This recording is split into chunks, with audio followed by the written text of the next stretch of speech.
Hi every one, ഇന്ന് നമ്മൾ ഉണ്ടാക്കാൻ പോകുന്നത് പാൽ കൊഞ്ചാണ്. ഇപ്പോൾ ഇതിനായിട്ട് ഞാൻ 250 ഗ്രാംസ് പ്രോൺ ക്ലീൻ ചെയ്ത് വെച്ചിട്ടുണ്ട്. ഇതിലേക്ക് നമുക്കൊരു 1/2 table spoon chilli flakes, 1/2 table spoon കുരുമുളക് പൊടി, 1/4 ടേബിൾ സ്പൂൺ മഞ്ഞൾ, പിന്നെ ആവശ്യത്തിന് ഉപ്പ്, പിന്നെ ഒരു ടേബിൾ സ്പൂൺ വെളിച്ചെണ്ണ. ഇത്രയും ചേർത്ത് നമുക്ക് മാരിനേറ്റ് ചെയ്ത് മാറ്റി വയ്ക്കാം. ഒരു അരമണിക്കൂറോളം നമുക്കിത് മാറ്റി വയ്ക്കണം. ഈ സമയത്ത് നമുക്ക് കുറച്ച് തേങ്ങാപ്പാൽ കൂടി റെഡിയാക്കി വയ്ക്കാം.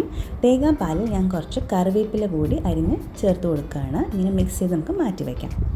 ഇനി നമുക്ക് പ്രോൺസ് ഫ്രൈ ചെയ്തെടുക്കണം.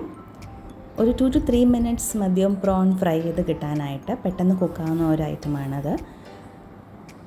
ഇനി ഇതിലേക്ക് കുറച്ച് ഇഞ്ചി അരിഞ്ഞതും, കുറച്ച് വെളുത്തുള്ളിയും, കുറച്ച് പച്ചമുളകും കൂടി ചേർത്ത് കൊടുക്കാം. ഫ്രൈ ചെയ്യുന്നതിൻ്റെ കൂടെ തന്നെയാണ് ഇത് ചേർത്ത് കൊടുക്കുന്നത്. പ്രോൺസ് ഓരോ വശം നമുക്കൊന്ന് തിരിച്ചിട്ട് കൊടുക്കാം. ഇനി ഇതിലേക്ക് നേരത്തെ മിക്സ് ചെയ്ത് വെച്ച തേങ്ങാപ്പാൽ കൂടി ചേർത്ത് കൊടുക്കാം.